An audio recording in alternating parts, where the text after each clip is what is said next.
bienvenue à Saint-Auban pour ce premier jour de course aujourd'hui, très excitant, un beau ciel.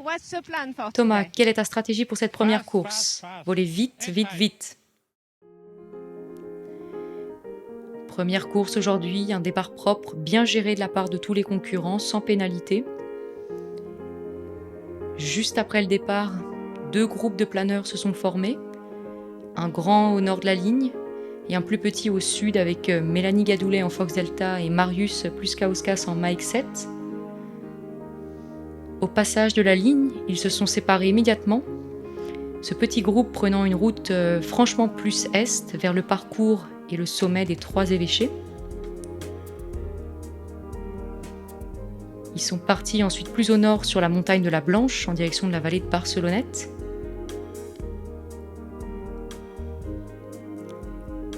Et à ce moment-là, il y a eu des choix assez différents. Marius et Mélanie prenant un axe plus au nord, tandis que Gilles Navas a pris beaucoup plus d'altitude au sud de la vallée. Marius et Mélanie ont viré Josier le premier point de virage plutôt bas. Et ensuite, les pilotes ont mené une transition vers le second point de virage, le long du versant nord de la vallée de Barcelonnette, plutôt tout droit, vers l'est de la ville de Gap, point au niveau duquel un tournant dans la course s'est véritablement produit avec Mario Kissling qui a poussé plus bas et plus loin devant les paquets, suivi de près par Gilles Navas, lui-même suivi par Sébastien Cavois. La stratégie de Mario s'est avérée excellente puisqu'il a atteint le second point de virage 8 km devant Gilles, lui-même toujours devant Sébastien Cavois. Après avoir viré, ils sont repassés au même endroit, mais là encore, Mario a trouvé une très bonne ascendance au-dessus de la montagne de Saint-Genis, qui lui a permis de monter bien plus haut et de prendre une route franchement différente par le nord de la zone de Gap. Tous les autres concurrents sont passés au sud, sur un axe de crête vers le 3e point, et à des altitudes un petit peu plus hautes, plus confortables. Mario a continué de pousser et d'aller chercher plus bas les meilleurs varios, dont un vario juste à l'ouest du 3e point, qui a été bien négocié par tous les pilotes.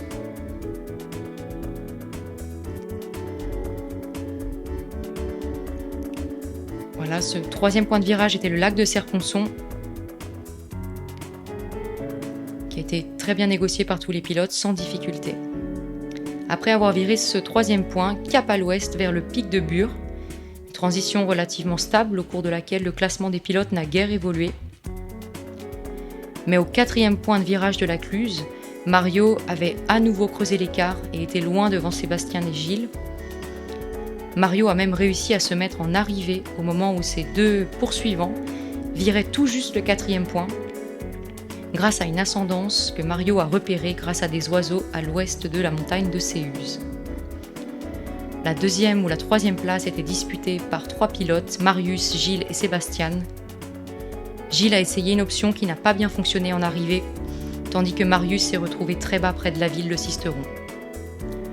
Une très jolie vue sur la superbe arrivée de Mario qui a mené cette épreuve avec brio.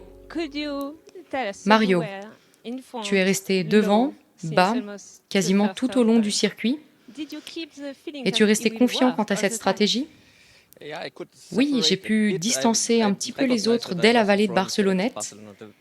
Puis j'ai aussi remarqué que les pentes fonctionnaient et que les ascendances n'étaient pas si fortes, avec ces zones d'ombre assez étendues au premier point.